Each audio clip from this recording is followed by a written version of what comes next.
Welcome back, everyone, to the 21st Century Man podcast. You know we love diving deep into each chapter of the book, The 21st Century Man. We do. And today we are tackling chapter 21, which is all about boosting your immunity. Very important chapter. Very timely, too. Yes, always, but especially these days, right? Everyone's thinking about immunity. Yeah, so much good stuff in this chapter from Jerry Stein, the nutritionist, and Nancy Face, the health coach. We're going to try to pull out some of the best tips and insights for you today, and of course, encourage you to get the book and read the full chapter. Yes, definitely. All right, so right off the bat, the chapter lays out 4 core areas that are really foundational for a strong immune system. They are good nutrition, exercise, breathing, and meditation. Pretty holistic view. I like that. I do, too. It's not just about popping pills. It's about taking care of your whole self, Exactly. And while we'll be focusing mostly on the nutrition and the more internal stuff in this deep dive, we wanted to at least mention those 4 pillars because they're all interconnected. It's all part of the picture. Absolutely. Okay, so let's jump into those fundamental supplements that the chapter starts with. First up is a multivitamin, but not just any multivitamin. Right. They're not all created equal. The authors really emphasize the importance of a high-quality multivitamin, one that's broad spectrum, meaning it has a wide range of vitamins and minerals. Makes sense. So what exactly should we be looking for in a multivitamin? What are the key ingredients? They specifically mention vitamins A, B complex, C, and then some trace minerals like copper, manganese, selenium, and zinc. Okay, so why are those specific vitamins and minerals so important? What do they actually do for our immunity? Well, each one plays a unique role. So vitamin A, for example, is essential for maintaining the health of our skin and mucous membranes. Those are the linings of our nose, throat, and other areas that are exposed to the outside world. They act as a barrier against those nasty pathogens. Oh yeah, the first line of defense. Exactly. And then the B complex vitamins are crucial for a ton of metabolic processes, the way our bodies convert food into energy. And these processes, of course, directly impact the function of our immune cells. Right, it's all connected. It is. Now, vitamin C, that's a powerful antioxidant that protects our cells from damage. And it also helps with the production and function of white blood cells. Those are immune warriors, right? Our army. Yes. And then the trace minerals like zinc, they're essential for the development and communication of immune cells. And selenium, that's another antioxidant that helps to protect those immune cells from harm. Okay, so it sounds like we need to make sure we're getting enough of all these nutrients. Absolutely. The next supplement they talk about is omega-3. We hear a lot about omega-3s these days. We do, and for good reason. Omega-3 fatty acids are essential for every single cell in our body, really. They're key components of our cell walls, including those of our immune cells. This makes sure our cells are flexible and can function the way they're supposed to. That makes sense. But the authors are very clear about choosing high-quality brands. Right. Well, Yeah. You want to make sure you're getting a potent dose and good absorption. And also, you want to be mindful of the mercury content, especially with fish oil supplements. The book recommends going for supplements sourced from clean, deep ocean waters. Okay, good to know. So omega-3s, they might not directly attack a virus, but they help build a stronger foundation for our cells overall, which indirectly supports immunity. Exactly. It's about creating a healthy environment for our immune cells to thrive. I like that. So next up, vitamin C. And the 21st Century Man suggests that many of us could benefit from some extra vitamin C, particularly when we're under stress. Why is that? Well, it turns out stress can really deplete our vitamin C levels. And stress isn't just psychological, like work deadlines or traffic jams. It also includes physical stress, like what our body experiences when fighting off an infection. Makes sense. Our body is working overtime in those situations. Exactly. So if your immune system is busy battling a bug, or you're dealing with any other kind of stress, your body might need more vitamin C than usual to keep up. So it's like a double whammy, Yeah, right? exactly. You're stressed, so your body needs more vitamin C, and at the same time, your body's using up more vitamin C to deal with that stress. Right. Okay. Moving on to vitamin D, also known as the sunshine vitamin. The book emphasizes that even though many multivitamins contain vitamin D, deficiencies are still very common. Why is that? And what should we do about it? Well, a lot of factors can influence our vitamin D levels, like how much time we spend in the sun, our skin color, and even where we live. So just taking a multivitamin might not be enough. The book strongly recommends getting your vitamin D levels checked regularly with a blood test. That way you know for sure if you need to supplement and how much to take. Right, because vitamin D plays a really important role in how our immune system responds to threats. Absolutely. It helps to regulate the immune response and make sure it's functioning properly. Got it. So we've talked about multivitamins, omega-3, vitamin C, and vitamin D. The last of these fundamental supplements is magnesium. And the 21st Century Man points out that modern lifestyles tend to deplete our magnesium levels. What's the connection between magnesium and immunity? Well, magnesium is a busy mineral. It's involved in hundreds of processes in our body, everything from heart health to energy production to immune function. The problem is that the stresses of modern life, the constant go, go, go, can really drain our magnesium reserves. And when our magnesium levels are low, our immune system can take a hit. Interestingly, the book mentions things like constipation and fatigue as potential signs of magnesium deficiency. Really? Constipation? Yeah, it just goes to show how interconnected everything is. Magnesium is a key player in so many different bodily functions, including those that support our immunity. Fascinating. Okay, so we've covered the 5 fundamental supplements, the foundation, if you will. Now, the 21st Century Man really stresses the importance of food choices when it comes to immunity, right? Oh, absolutely. It all starts with a quality diet. The book even refers you to other chapters that dive deeper into this, like the sections on food reactions and the immune system on sugar. It also points you to the chapters on carbs and food allergies. So there's a lot more to learn about this in the book. But what's the gist?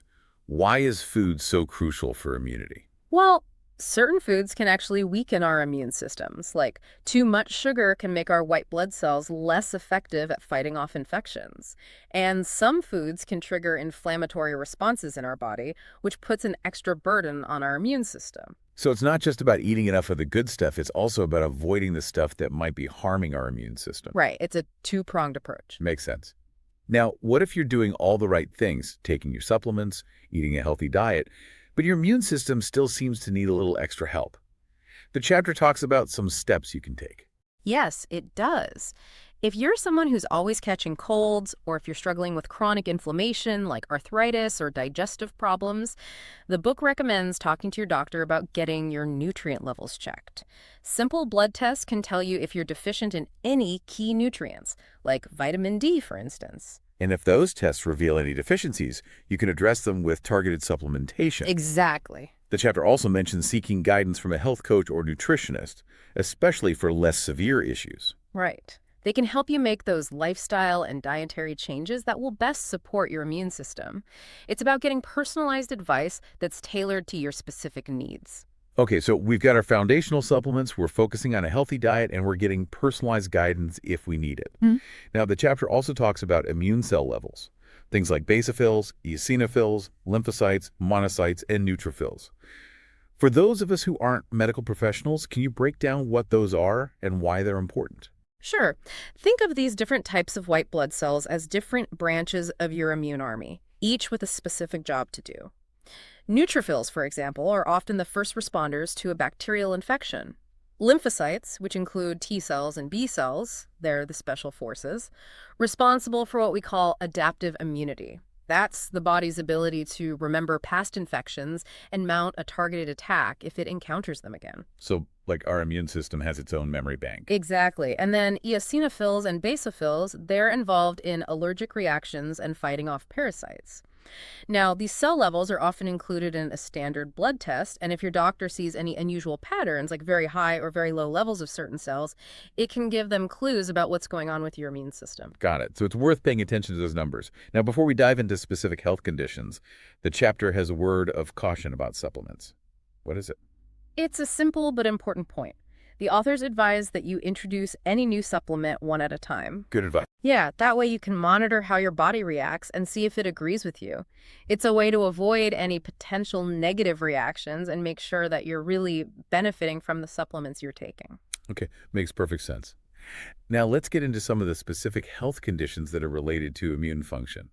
The chapter starts with autoimmunity, which is a big one. It is.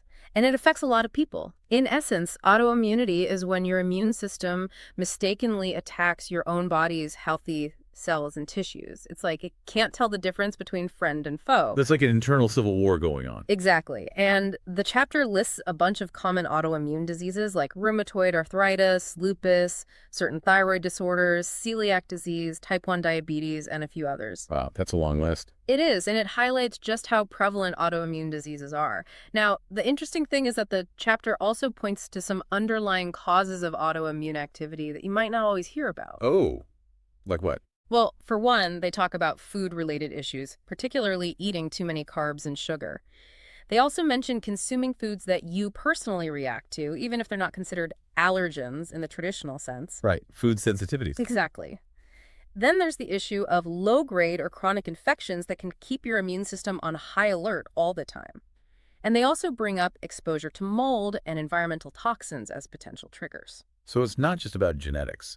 Lifestyle and environmental factors can play a significant role. Absolutely. And the good news is that there have been advancements in how we understand and manage autoimmune disorders. The book mentions that functional medicine practitioners are often very knowledgeable in this area. They focus on identifying and addressing those underlying causes, which can help to regulate the immune system and reduce those autoimmune attacks. So it's about getting to the root of the problem, not just masking the symptoms. Exactly. The chapter even recommends a cookbook, the Autoimmune Paleo Cookbook, which might be a helpful resource for people looking for dietary strategies to manage their condition. Great. Okay, next up. The chapter explores a connection that I found really fascinating. The link between the immune system and what they call brain-associated symptoms. Things like brain fog, lack of focus, memory issues, even depression and anxiety. Yeah, that's a really interesting one, and it's a relatively new area of research. The book highlights the discovery that the brain actually has its own immune system with specialized cells called glial cells. And a particular type of glial cell called microglia are like the brain's own little immune soldiers. Their job is to protect the brain from threats. So how do these microglia get involved in brain-related symptoms? Well, in certain situations, like autoimmune disorders that affect the brain, or head injuries, or even neurological conditions like Parkinson's disease, these microglia can become overactive, leading to inflammation in the brain. So it's like the brain's own immune system can sometimes backfire. Right. And what's even more interesting is that immune activity elsewhere in the body can also trigger inflammation in the brain, and sometimes the brain has trouble regulating that inflammation effectively. Wow, so it's a complex interplay between the immune system and the brain. But the good news is that the chapter lists some nutrients that might be able to calm down those overactive microglia. They do. They mention glutathione, resveratrol, which is found in grape skins, curcumin from turmeric, and green tea extract. These are all powerful antioxidants that can help to protect brain cells and reduce inflammation. Okay, so we can take concrete steps to support our brain health through nutrition. Absolutely. The chapter also talks about something called brain fatigue, which is basically a feeling of mental exhaustion. They explain that this can happen when our brain is running low on the nutrients it needs to function properly, particularly certain amino acids, which are the building blocks of proteins. And since our brain is constantly using amino acids, a deficiency can definitely impact our mental energy and mood. The book even suggests some amino acid supplements that might be helpful in this situation. Okay, so brain fog, fatigue, mood swings, these can all be linked back to the immune system and nutrient deficiencies. It really highlights how interconnected everything is. It does. The chapter also recommends a book called The Angel and the Assassin for anyone who wants to learn more about this fascinating brain-immune connection. Moving on, the chapter talks about cancer prevention, and it emphasizes the daily role of our immune system in this process. Yes. Our immune system is constantly on patrol, looking for and destroying abnormal cells, including those that have the potential to become cancerous. There are specialized cells called natural killer cells, which are basically designed to kill those rogue cells before they can cause problems. It's like having an internal security force. That's amazing. So our immune system is working hard every day to keep us cancer-free. It is. But the chapter also lists a number of factors that can increase the risk of those cancerous cells developing in the first place. Oh, like what? Well, things like exposure to harmful chemicals, like from smoking, certain viral infections, chronic inflammation, repeated injuries to tissues, genetic predispositions, and poor dietary choices, especially a diet that's high in carbs. They also mention oxidative stress, which is kind of like rust building up on our cells. And I remember the chapter compares oxidative stress to rust. which is a great analogy. It makes it easy to understand. Right, and it explains that getting plenty of antioxidants from fresh fruits and vegetables can help to counter that rust. Okay, so a healthy diet is key here too. The chapter also recommends a book called Anti-Cancer, A New Way of Life by Dr. David Servin Schreiber, which sounds like a valuable resource for anyone wanting to delve deeper into this topic. Now, let's move on to a more common experience, colds and flu. The chapter talks about both prevention and support. Yes. It starts by reminding us about the importance of those foundational supplements we talked about earlier. A quality multivitamin, omega-3s, vitamin C, vitamin D, magnesium, all of these help to build a strong immune system that's better equipped to resist those nasty viruses. They also mention medicinal mushrooms, which contain compounds called beta-glucans that can be helpful during cold and flu season. Okay, and what about when we're already sick? What does the book recommend for support during an active infection? Well, in addition to those basics, they mention vitamin D, a combination of monolaurin and echinacea, colloidal or nanosilver, elderberry syrup, and zinc lozenges. But they do caution against taking more than 150 milligrams of zinc per day. The idea here is to give your immune system that extra boost it needs to fight off the virus. These are all remedies we've heard about, but it's helpful to see them all laid out in the context of immune support. Okay, moving on to digestive issues. The chapter really emphasizes the connection between gut health and immunity, which we're hearing so much about these days. We are, and the 21st Century Man does a great job of explaining why this connection is so important. Did you know that up to 80% of our immune system actually resides in our gut? It's constantly monitoring everything we eat, making sure that no harmful bacteria or other pathogens slip through the cracks. Wow, 80%. That's incredible. So what are some of the protective mechanisms we have in our gut? Well, first off, there's stomach acid, which is designed to kill off a lot of those harmful bacteria that might come in with our food.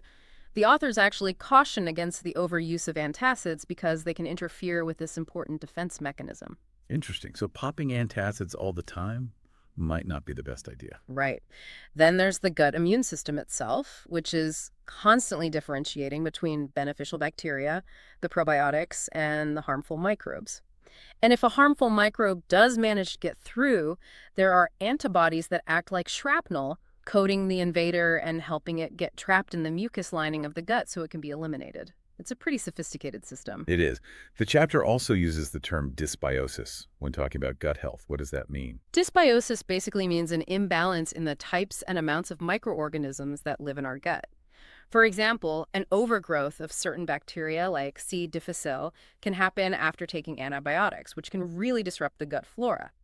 And a diet high in sugar can lead to the development of bacterial biofilm, which is basically a sticky mass of bacteria that can cause problems.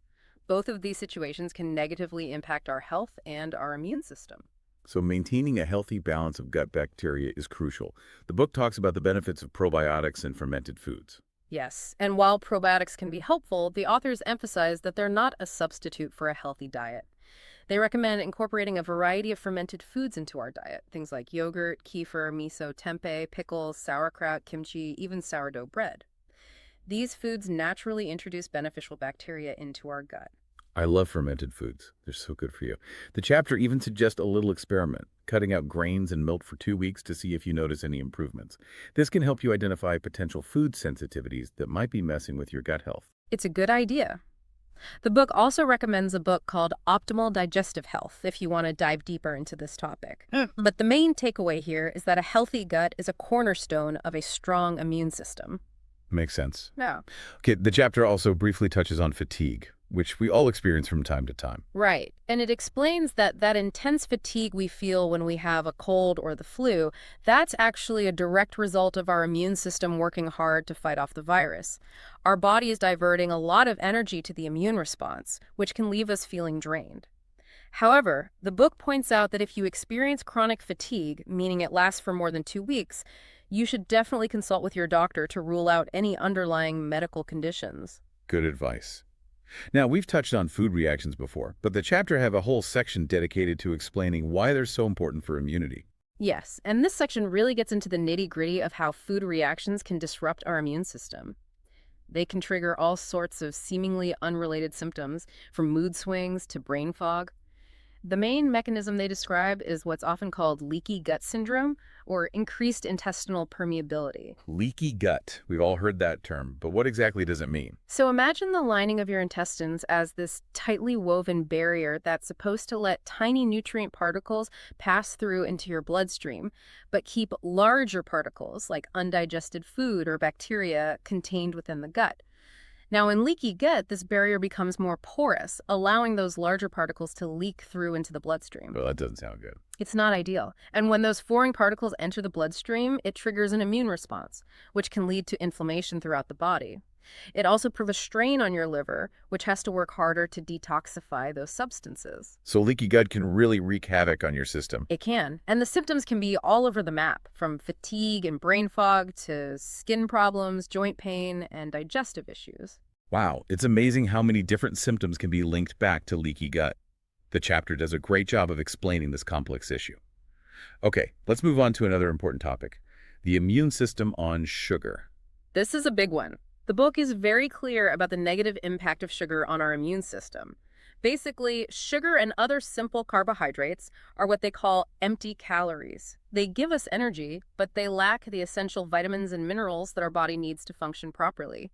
And this lack of nutrients can actually impair the function of our white blood cells, making them less effective at fighting off infections. So sugar is not only bad for our waistline, it's also bad for our immune system. Right. It's like giving our immune soldiers faulty weapons. The chapter even mentions that consuming sugar can actually lower your white blood cell count and make those cells less efficient at attacking microbes. They call this having lazy leukocytes, which I think is a great way to describe it. Lazy leukocytes. I love that. And the scary thing is that this negative impact on our immune system might not even show up on standard blood tests. That's right. Your white blood cell count might look normal, but their ability to do their job might be compromised. So the book recommends substituting sugary foods with lower glycemic index options like berries and vegetables. They even share a story about someone who significantly reduced their frequency of colds just by cutting back on carbs. That's encouraging. Okay, we've covered a lot of ground, but there's still more.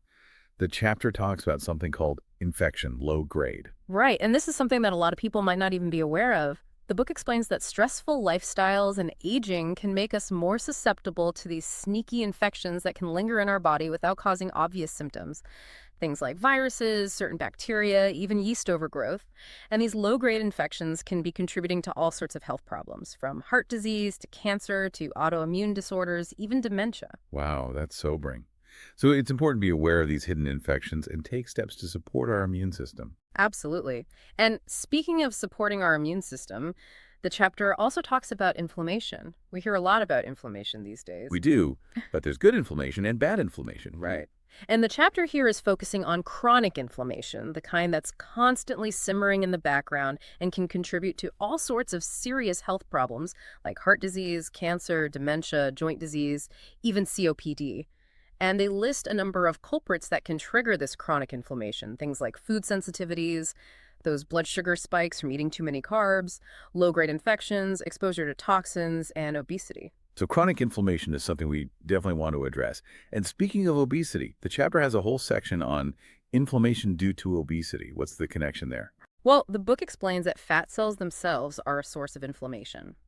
This is partly due to insulin resistance, which often develops from a diet high in simple carbs. As our body moves towards prediabetes and potentially type 2 diabetes, it shifts into a state of chronic inflammation.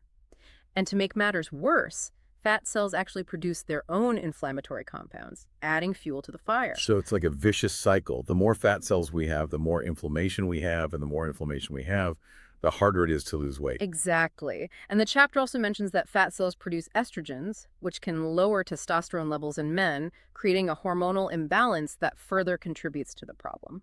So the book recommends focusing on reducing insulin resistance by lowering carb intake, managing leaky gut, and supporting detoxification pathways. They even recommend a book called The Blood Sugar Solution 10-Day Detox Diet by Dr. Mark Hyman, which might be a helpful resource. Okay, so lots of great tips there for addressing inflammation related to obesity. The chapter then shifts gears to talk about skin and how the immune system is involved in skin health. Right.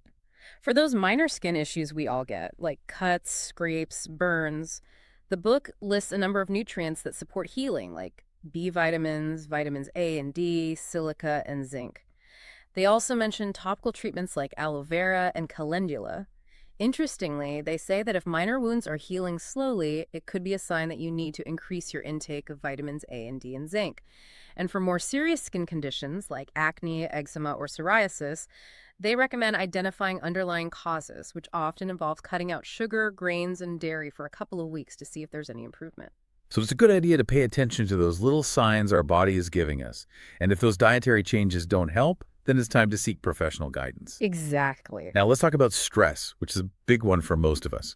The chapter explains how high levels of stress can really deplete our immune system. It does, and it talks about the role of our stress hormones like adrenaline and cortisol. These are hormones that are designed to help us cope with stress in the short term. But when we're chronically stressed, these hormone levels can get out of whack, which can suppress our immune system. The chapter doesn't really go into specific stress management techniques, but it acknowledges that there's a ton of information out there on this topic. The main takeaway is that managing stress is crucial for maintaining a healthy immune system. Absolutely. Now, the final section of the chapter is about rebuilding immunity, which is what we all need to do after our immune system has been challenged by an infection or other stressors. Right. And the book emphasizes that the first priority is to properly identify and treat the underlying cause of the problem, whether it's an infection, a nutrient deficiency, or something else. Alongside that, they stress the importance of restoring good nutrition. This might involve increasing protein intake, supplementing with key nutrients like zinc, and addressing any specific deficiencies that have been identified through testing. They even mention the possibility of checking specific markers of immune function and using targeted supplements based on those findings. And for aging men, they highlight the importance of checking and replenishing hormone levels like testosterone and DHEA. So it's a multi-pronged approach, addressing the root cause, replenishing nutrients, and supporting hormone balance. Exactly. It's about giving your body the tools it needs to rebuild and recover. Makes sense. And lastly, the chapter wraps up with a brief explanation of vaccines. It does, and it describes vaccines as a way of triggering what's called active immunization. Basically, vaccines introduce a weakened or inactive form of a pathogen into our body, which stimulates our immune system to produce antibodies against that specific pathogen. This creates a memory in our immune system so that if we encounter the real pathogen in the future, our body is ready to fight it off. So it's like giving our immune system a practice run. Exactly. And the book points out that some vaccines provide lifelong immunity, while others, like the flu vaccine, need to be updated annually because viruses can mutate and change over time. Okay, so that was a whirlwind tour of Chapter 21. We covered a lot of ground, but this chapter in the 21st Century Man is packed with so much valuable information about boosting your immunity. We highly recommend checking out the book for a deeper dive into all these topics. It's a fantastic resource for taking control of your health and supporting your immune system. Absolutely. It really empowers you to make informed decisions about your health, and it's written in a very accessible way, so it's easy to understand even if you're not a medical professional. Okay, so as we wrap up this deep dive, what were some of the key takeaways that stood out to you? I was personally really struck by the connection between gut health and immunity. Me too. And the impact of sugar on our white blood cells was pretty eye-opening. It's amazing how something as simple as cutting back on sugar can make such a difference for our immune system. Absolutely. Yeah. So as you're listening to this, we encourage you to think about some small changes you can make in your own life to support your immune system. Whether it's incorporating more fermented foods into your diet, getting your vitamin D levels checked, or simply managing your stress levels, every little bit helps. It does. And remember, your immune system is constantly working hard to protect you. By giving it the support it needs, you're investing in your long-term health and well-being. Well said. And with that, we'll wrap up this episode of the 21st Century Man podcast. We hope you found this deep dive into Chapter 21 helpful and informative. Be sure to join us next time as we explore Chapter 22, which focuses on reducing the risks of disability. Until then, take care of yourselves and keep those immune systems strong. We'll see you next time.